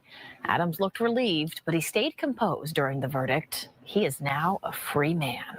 Despite his acquittal, law enforcement remained skeptical of his innocence. Now, only days after regaining his freedom, he found himself at the center of yet another murder investigation. As detectives began piecing together what happened to Alana, inconsistencies in Billy's alibi quickly emerged. Initially, he told police that he had been at home all night and provided a video as proof. However, investigators discovered that the metadata from the footage revealed it had been recorded on February the 1st, 2 days after Alana's murder. Surveillance footage placed Billy's father's black Chevy Malibu near the crime scene. At 7:22 p.m. on January 30th, the vehicle was recorded entering the Easton Park neighborhood. 14 minutes later, Alana's SUV was seen driving in the same direction. The crucial timestamp came at 8:21 p.m., when the Malibu was seen leaving, but Alana's SUV never left. Just over an hour later, at 9 p.m., Alana was supposed to pick up a friend from work but never arrived. At 10 p.m., a passerby discovered her lifeless body lying in a pool of blood next to her vehicle and called 911. The evidence against Billy only continued to mount. When confronted about his whereabouts, he changed his story multiple times. He first denied seeing Alana that night, but later claimed she had pulled a gun on him, and he shot her in self-defense. However, no weapon was ever found at the scene, and no evidence supported his claim. Surveillance video may link Tampa rapper Billy Adams directly to a murder. That's some of the new evidence released in his case today. Now, Adams is the one who's accused of gunning down his pregnant girlfriend back in January. And you may remember the story. It was just 3 days after another jury found him not guilty of 2 unrelated murders. But prosecutors say the evidence in this case ties him directly to the crime scene.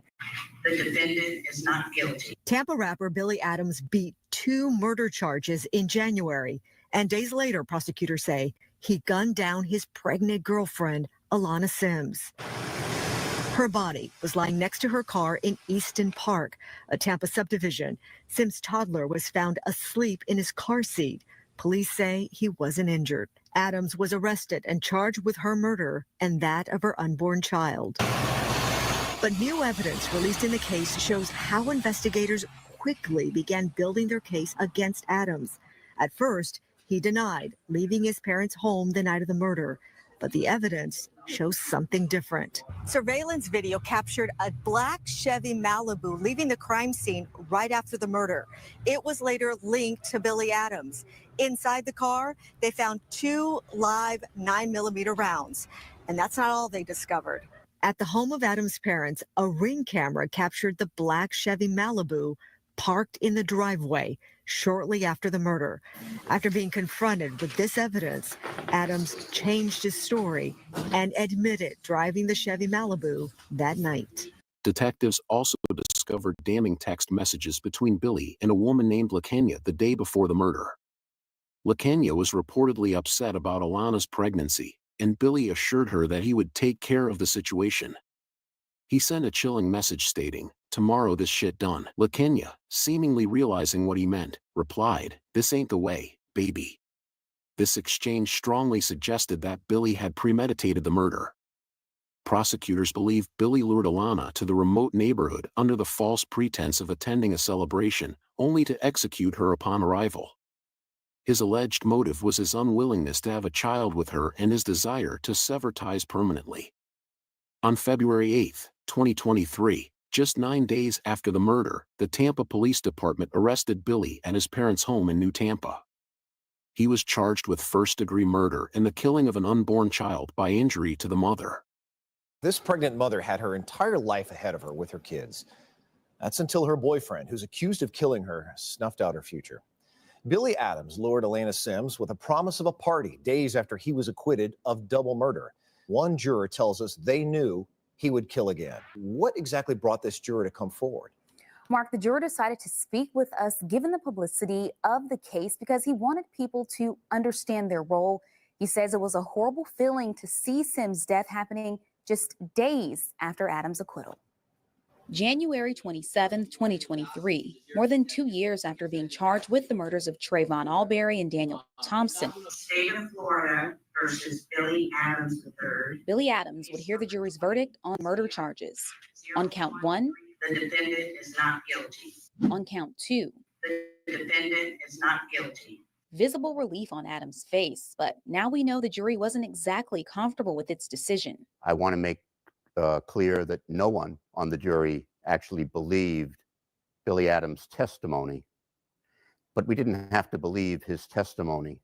What we needed to find was proof of guilt beyond a reasonable doubt, and we could not find that. Asking us to conceal his identity for safety, this juror spoke exclusively to Fox 13, calling the deliberations intense and initially divided. I feel strongly because the prosecution left gaping holes in their case, and they did not equip us with what we needed to reach a verdict of premeditated first-degree murder.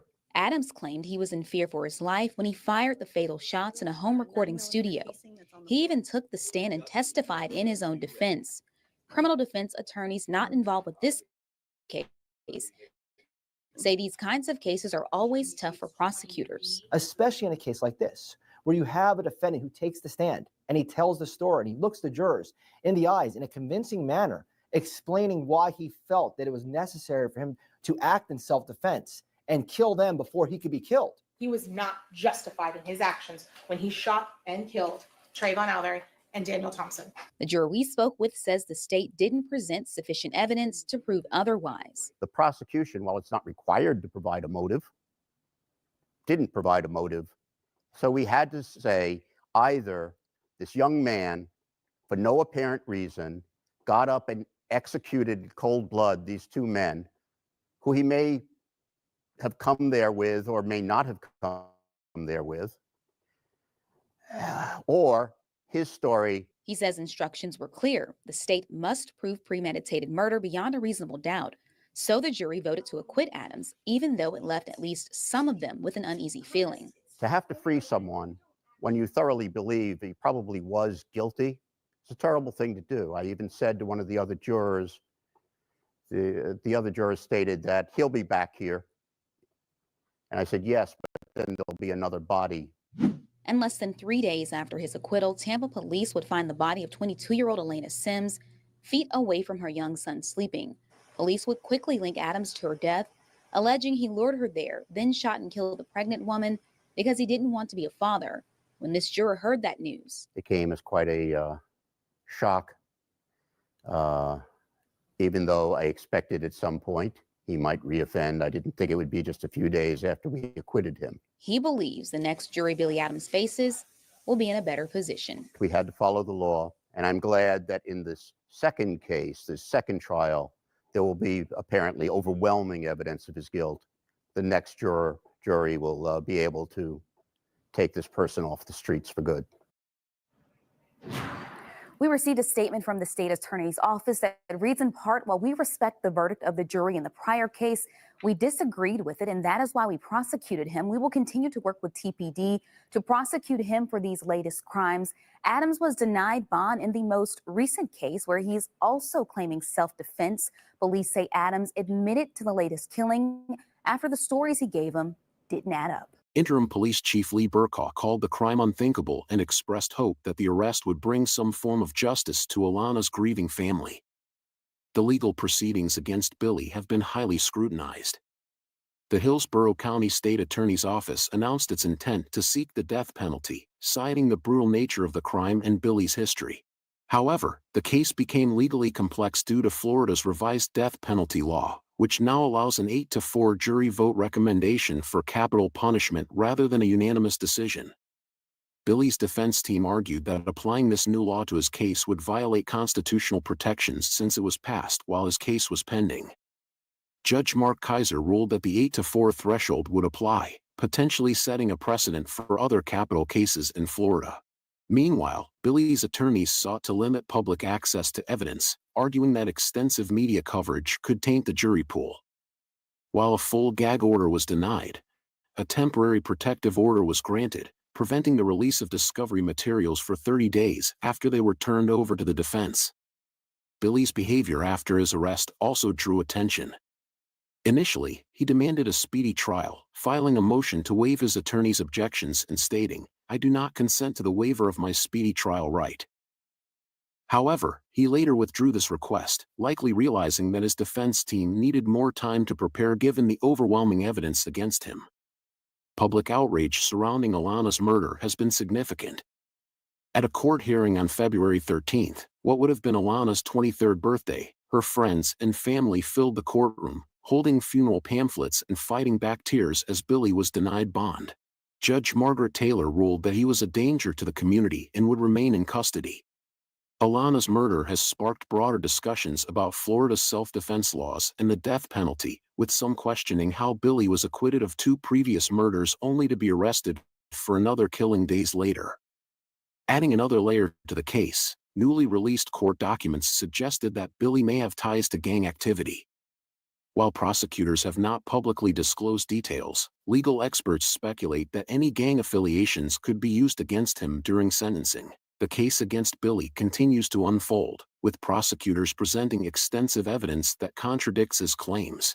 His changing alibis, the surveillance footage, the text messages, and the forensic analysis all point to a premeditated act rather than self-defense.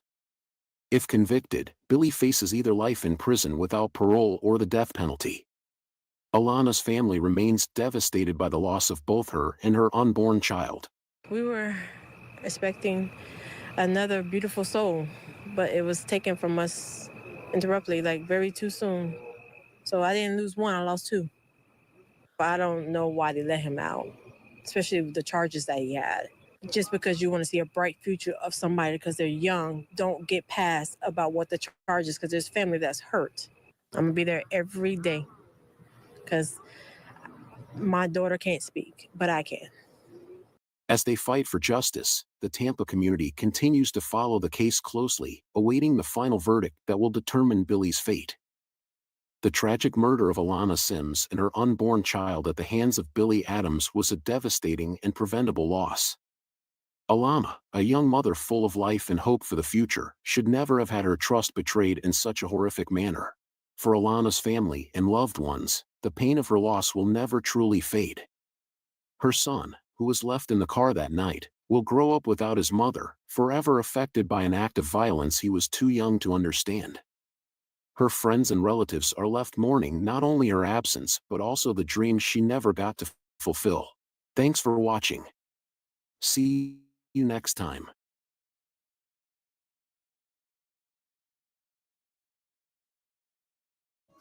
So tell me, what dream did she trying to fulfill? I don't understand.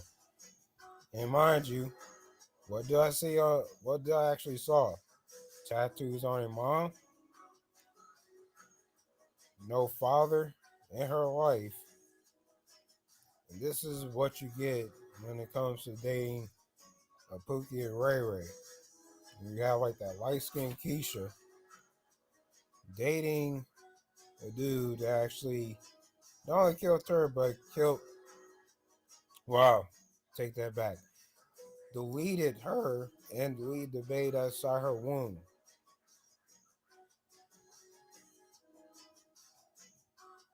Yeah, now you got like their friends like crying and weeping in the courtroom, knowing that he wasn't up to no good. So if they know he wasn't up to a good, why they have to have enough uterus or the kahunas to basically prevent this? You know, they want to continue it and see how she actually survived from it. But of course, the reason why he actually deleted her is because he don't want to be a father. Pop.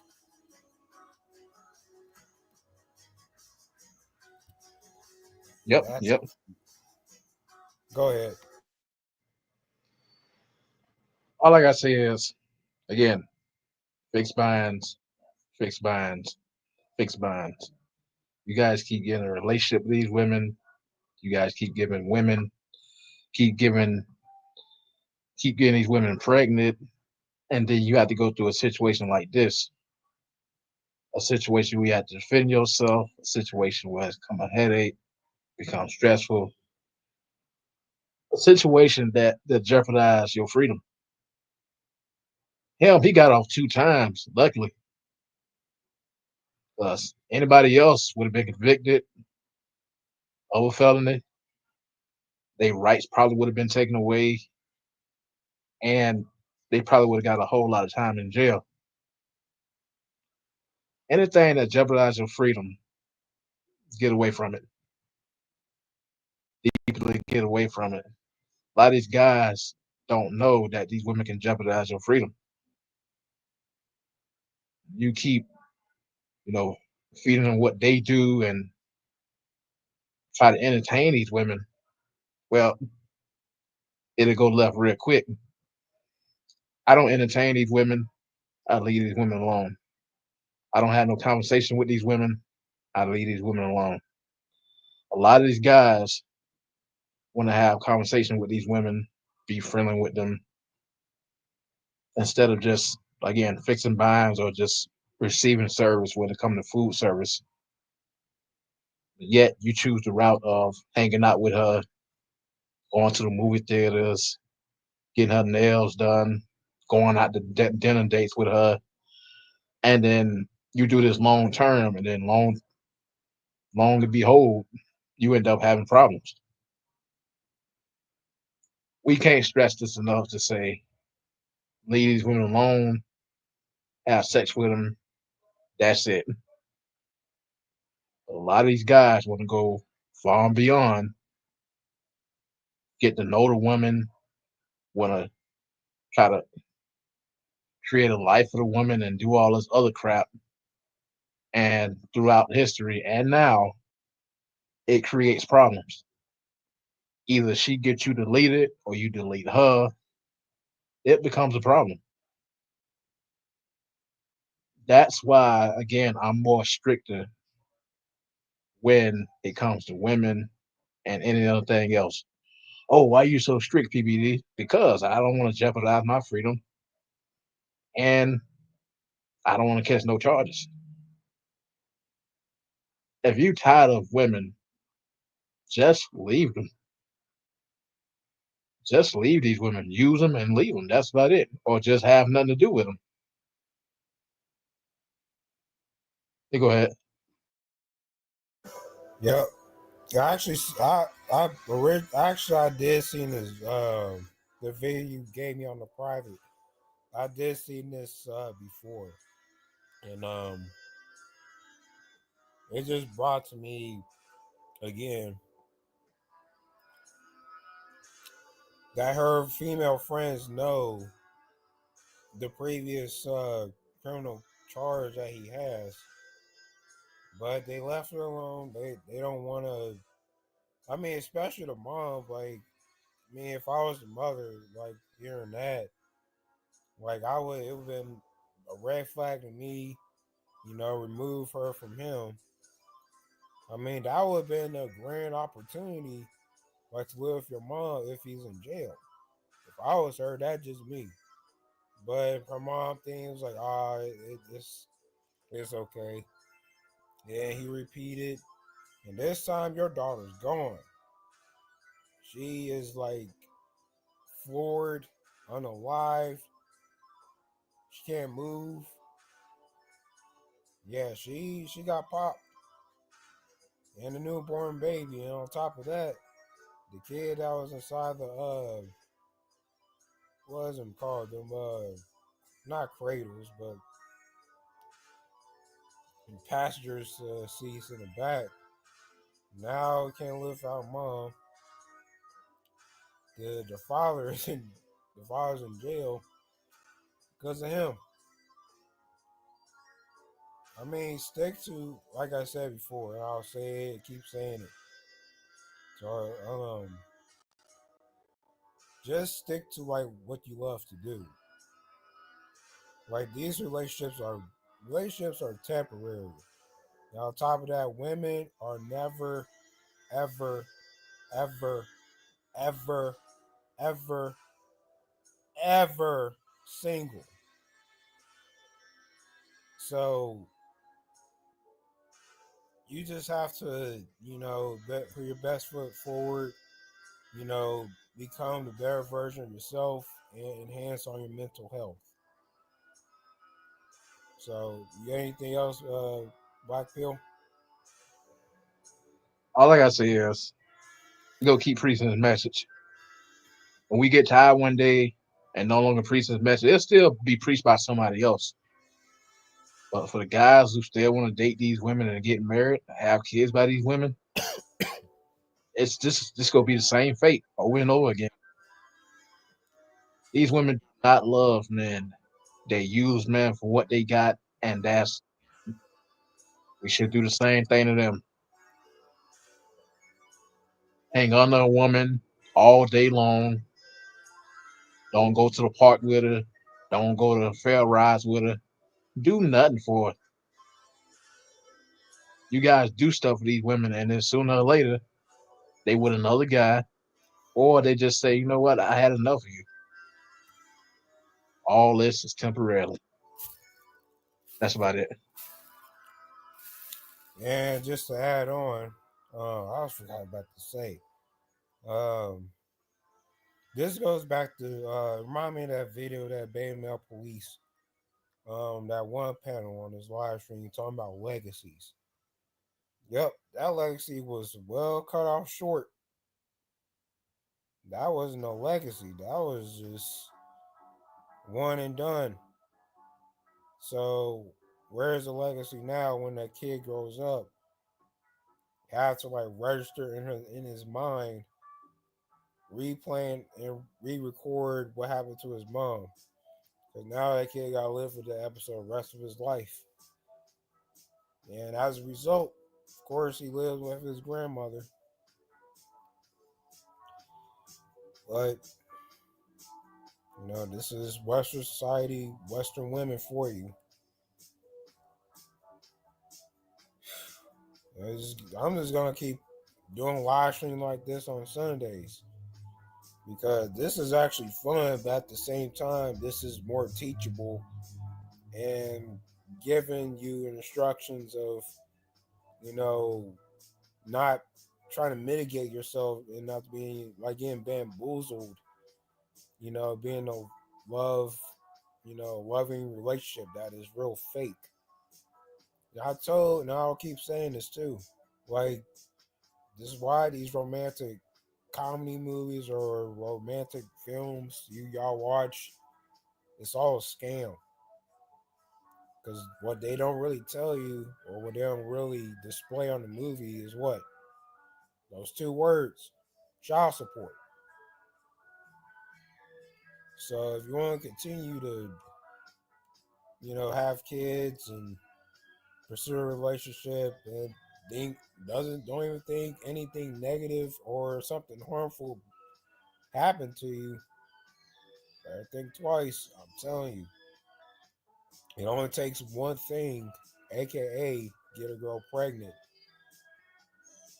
You can't, escape from that because she'll put you on child support for a blink of an eye.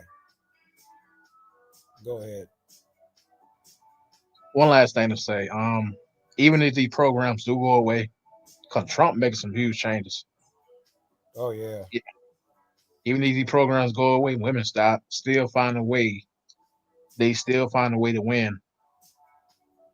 Men, we had to go through hoops to find a way to win.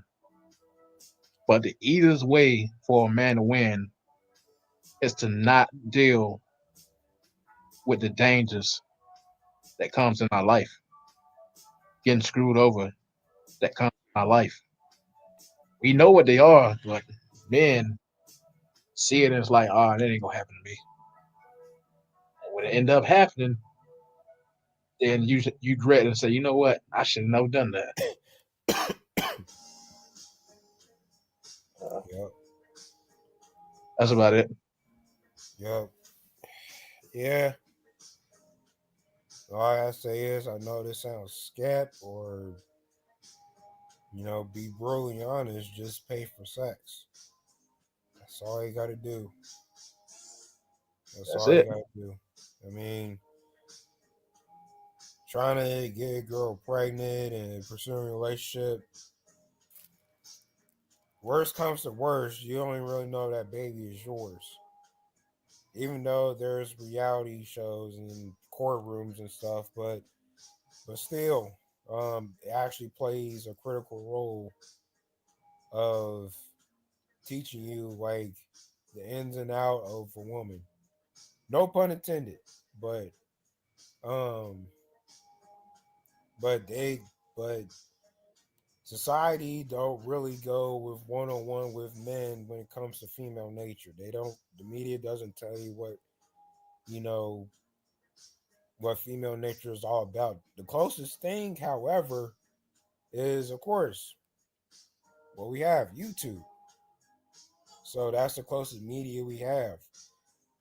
I know there's like people that are like not even MGTOW, but they're MGTOW related or in MGTOW based.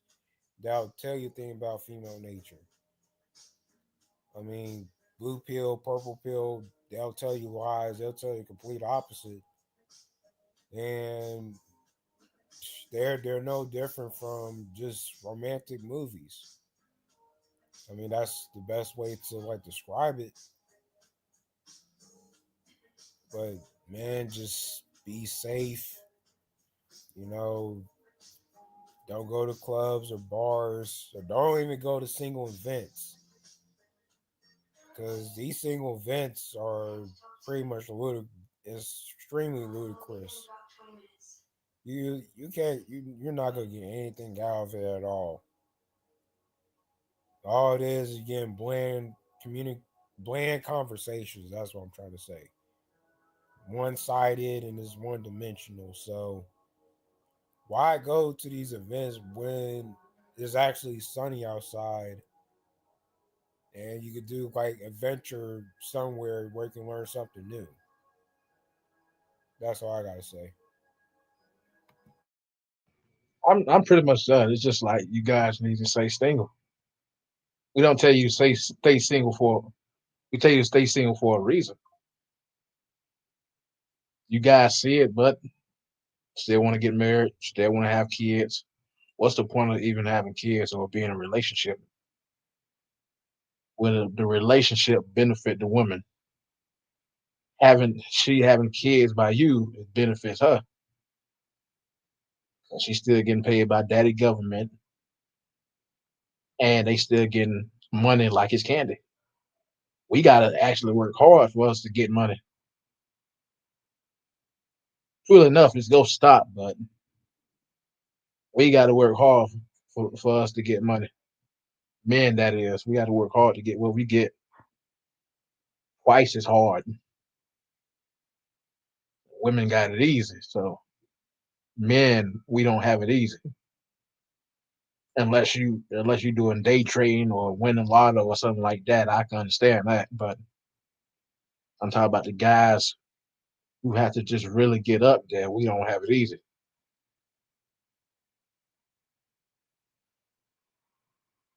Yeah, I agree. I mean, all I gotta say is just be a better version of yourself. Like, this dating crap is just really pointless and cartoonish. Cartoonish more than a comic book nowadays. Yeah, you can't make all these stuff up. They just want you for your money, and they want the very like unnecessary BS expectations out of a man. Now, like what can get actually out of it if once she's speaking something out of her mouth what she expects out of a man or anticipate. Well, if I hear some really silly or something that doesn't register that I can feel that I don't really convince, I'll say see you later. I won't even say see you later. I'll just say like hope you have a good day. I'll just leave because these stuff is like brutally unrealistic. And y'all man just be in doom and gloom and try to work hard for it. But next thing you know, she's with a dude that have basically I'll cut to the taste. She's a gold digger. She's just gonna have like went for a guy that has like the 3 6s. Best way to put it. So just have fun, man. Just learn how to explore without women. Learn to like not go to single events and just you know increase on your mental and physical health, like I said, because you know, like nobody's not gonna be more reliable but us men. So you just gotta leave, and I'm telling you, just you know, just create like something and be more like just do inventions, you know, or focus on just not day trade, but like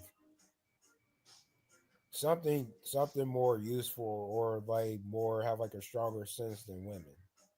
I run out of words to say, so I'm exhausted. So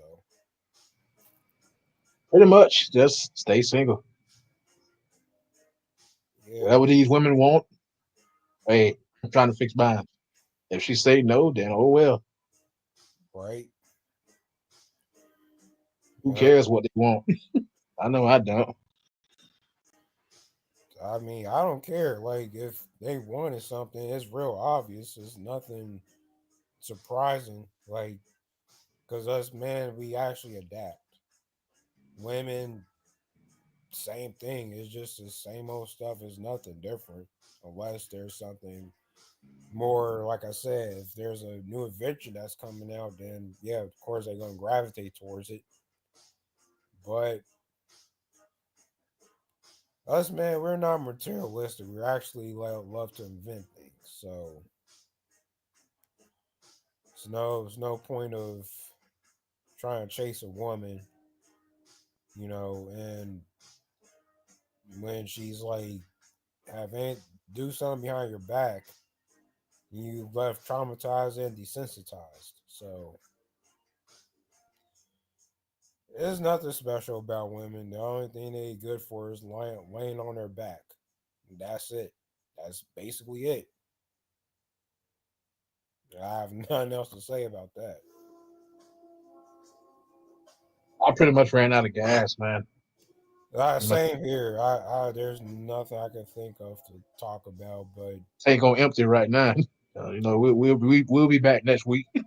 yeah, I'm a definitely have to recharge. I'm thinking about playing my video games before I go to bed, but yeah, just hang in there, man. Like, I'm not saying hang in there as in find the right woman. No, no, no, no, no, no.